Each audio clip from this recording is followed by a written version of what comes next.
I found my 5-year-old son burning with fever, lying on the cold floor, while my sister toasted with wine in the living room using the money I had sent to care for him. It was 10:17 at night when I opened the door to my parents' house in Querétaro. I had flown back from Dubai 1 week early without telling anyone, because for 3 straight days Lydia had made excuses about why I could not video call Mateo. He's asleep, Brenda. Your mom took him to the park. Don't be so intense. We have lives too. Something in my stomach told me to buy the ticket and come home. I could hear the music from the front door for people were laughing. In the living room, Lydia and 3 friends were surrounded by wine bottles, sushi trays, and shopping bags from expensive stores. My sister, the family's favorite child, was wearing a new dress. She did not even stand up when she saw me. "Oh, you're here already," she said, annoyed. "Weren't you supposed to come back next week?" I did not answer, because then I saw Mateo in the corner near the air vent, lying on a thin blanket. His face was red, his lips were dry, and a plate of dried-up soup sat beside him. I dropped to my knees and touched his forehead. He was burning. "Mom," he whispered, barely opening his eyes. I lifted him into my arms. My little boy weighed less than I remembered. "How long has he been like this?" Lydia picked up her glass. "He's exaggerating. Kids get sick." "How long?"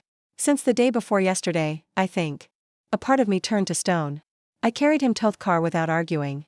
At the emergency room, they told me he had a fever of 102.2 degrees and mild dehydration. The doctor looked at me with the kind of expression people use when they are already thinking about filing a report. "This looks like neglect," she said. "I am required to notify Child Protective Services." I nodded. I could not defend the indefensible. At 1 in the morning, I returned to the house with Mateo asleep in my arms. My parents were awake. My mother, Carmen, did not ask about the child. She asked why I had caused a scene at the hospital. I went upstairs to check my daughter Lucia's room. She was staying with her father that month. I opened the door, and the world disappeared for a second. Her white butterfly bed was gone. Her books, dolls, drawings, everything had vanished. In their place was a new bed, new toys, and a framed photo of Lydia with her daughter Emma. "Where are Lucia's things?" My mother appeared behind me in a pink robe. "You said Lydia could use the room while you were away." "I never said that. You were very busy working. Maybe you forgot." Then my father, Ricardo Salazar, came in holding a folder. For years, he had been one of the most respected family lawyers in Querétaro. I grew up believing he was fair. That night, he looked at me like I was a failed case. "Brenda, you are upset. Let's not do this." He pulled out some papers. "You signed an authorization before you left. Expanded temporary care for your children." I recognized the first page. It was a medical permission form in case of an emergency. But the second page, the one discussing shared custody with my parents, was something I had never seen. "I did not sign this." My father smiled without warmth. "Your signature was notarized." Then he pulled out a family court order. My legs started shaking. According to that paper, Mateo had to remain with my parents until a custody review. "I am taking my son," I said. My father blocked the stares. "If you remove him without authorization, you will be in contempt. And believe me, daughter, no one in that courthouse is going to go against me." Downstairs, Mateo slept sick and exhausted. Upstairs, Lucia's room had been erased. And in my father's hands was the cage he had been building around me for months. That night, I understood my family had knowingly stolen my money. They were trying to steal my children. I slept in a cheap roadside hotel, although sleep is a generous word for staring at the ceiling until sunrise. At 6, I started calling lawyers. The first had no availability. The second spoke to me for 3 minutes and hung up when he heard the name Ricardo Salazar. The third said there was a conflict of interest. By noon, I knew the truth. My father was still too powerful. The 8th call changed everything. A young receptionist called me back from her personal phone. "I should not be telling you this, Mrs. Salazar, but my boss reviewed your case and said he will not go against your father. Nobody wants to touch Ricardo Salazar." I hung up and opened my laptop. If no one was willing to fight for me, I would start fighting alone. I reviewed my bank transfers. For 3 months, I had sent 90,000 pesos a month for Mateo's food, medicine, and school. Every payment went into my mother's account, and the next day, it moved into Lydia's account. Clothes. Restaurants. A used SUV.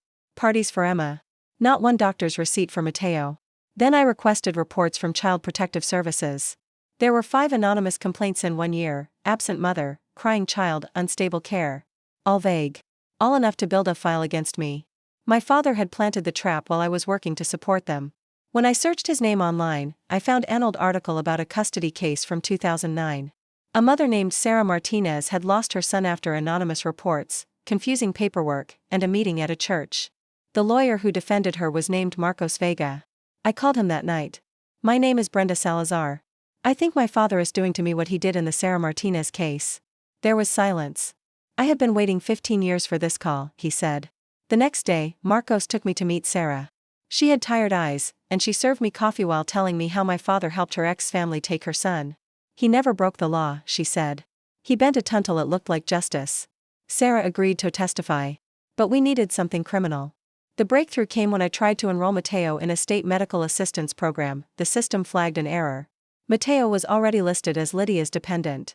She had been collecting food assistance for 8 months. She had also claimed him on her taxes as if he were her child. Marcos slammed his hand on the table. This is not just a family dispute anymore, this is fraud. With his help and attorney Raquel Torres, we filed an emergency motion. We included the medical report for neglect, my transfers, Lydia's fraud, the anonymous reports, and Sara's testimony. My father called me 14 times that afternoon. Brenda, you are destroying the family. For the first time, I did not answer. On Thursday, I walked into court. My father stood on the other side in a gray suit with a stone face. Lydia cried like she was the victim. I carried one folder in a fear so tight in my throat I could barely breathe. The judge opened the file and said, "Today, we are going to hear the whole truth." The emergency room doctor testified first. She explained that Mateo had been sick for at least 48 hours without proper care, that his fever was dangerous, and that his condition justified a report to Child Protective Services. Lydia lowered her eyes. My mother squeezed a tissue as if the suffering belonged to her.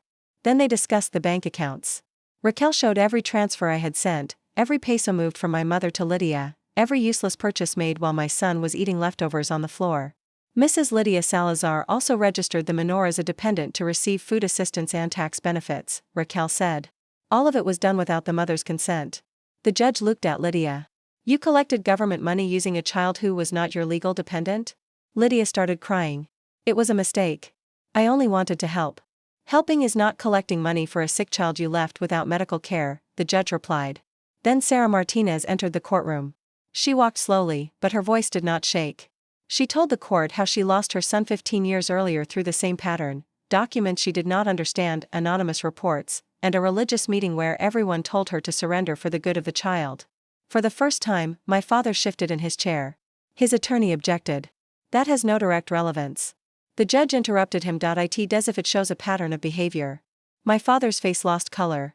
When it was my turn to testify, I told them everything. Dubai. The calls Lydia blocked. Mateo on the floor. Lucia's room erased.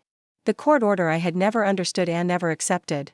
My voice broke only once, when I spoke about leaving Mateo there that night. I did not leave him because I wanted to. I left because my own father threatened to use the law against me. The judge ordered a review of the supposed authorization. A handwriting expert recommended by Raquel explained that the second page had printing differences and that my signature had been lifted from an old medical permission form. It was not a complete authorization. It was a forgery. My father stood up. Your Honor, this the emotional exaggeration of an unstable mother. The judge looked at him over her glasses.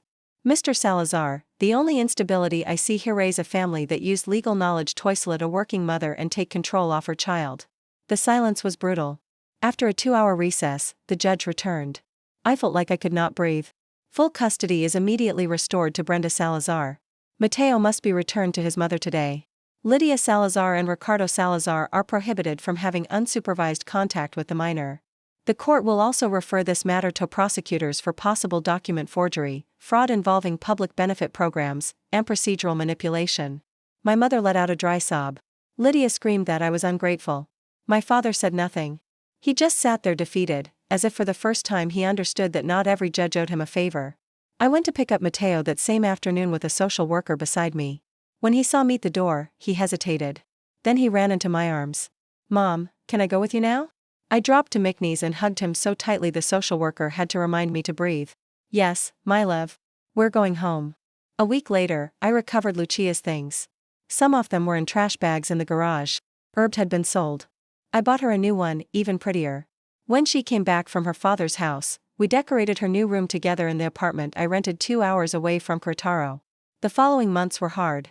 Lydia was ordered to repay the money she had taken illegally. She received community service and probation.